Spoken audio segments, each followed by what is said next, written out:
We want to talk about the developer community, because when you are a software developer, you are not an individual. You are a link in a chain. You are part of a community, a group of people that are all basically working together, where everyone to either side of you is trying to help you succeed in what you do, and you have to do the same for them. And a side note, the developer community didn't always exist. And it wasn't always there. I mean, when we were far younger, when the personal computer just started becoming popular in people's homes and people started developing at home for the first time, resources for development were few and far between. That's because the internet was still infant, too. Yeah, but people who had information were not quite so friendly with it and not quite so willing to share it with other people because they felt... They were academics. Exactly. And they felt like it would devalue their knowledge. Yeah. So if you don't contribute what you know to the developer community, and if you don't try to take an active role in it, the developer community can always return back to something that's not very helpful, like we find in the Apple developer community. Yes.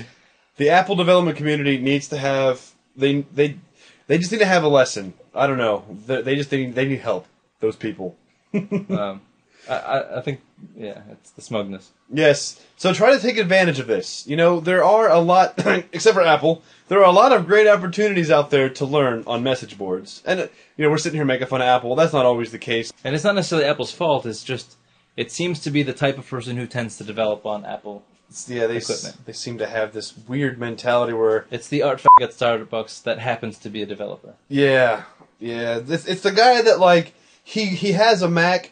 And he just sits there at Starbucks, angled so that you can see that he has a Mac. That's the guy that kind of that is not so good. Yeah. So, he's also the person that thinks that you can't write a virus for Mac. That's right. Right. He's one of those people too. So Apple's immune to viruses. Yeah.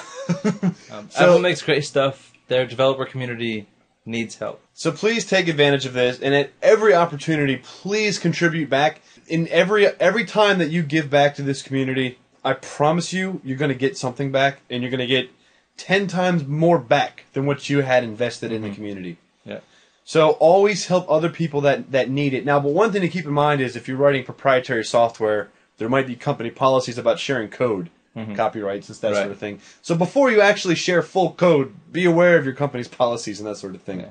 Yeah. But there are projects out there where you have open source code that's free to use. So you can see what other people are doing. You can see projects people are working on, and some really cutting-edge stuff that's out there that you can look through the code.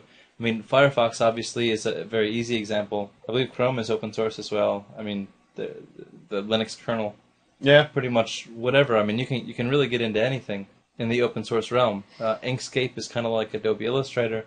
All those kind of projects, you can get the source code and see how they did it. GIMP, all that kind of stuff. If you're interested in graphics processing.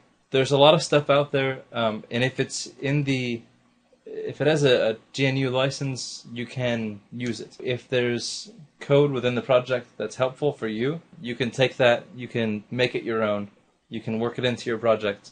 Yeah, you can change it. You can change it. You can use it. Right. You can use it in whether you're developing freeware. I think for the most part, you can also use it in commercial applications that you're selling. Yeah. So it's an invaluable resource, and so it's invaluable for you to use as well as to contribute back to. So development is not a job; it is lifestyle, and always keep an open mind. Your way is not always the only way or the best way. That is very true. It probably isn't. Probably is not. So the question is, am I still a software developer? Am I still?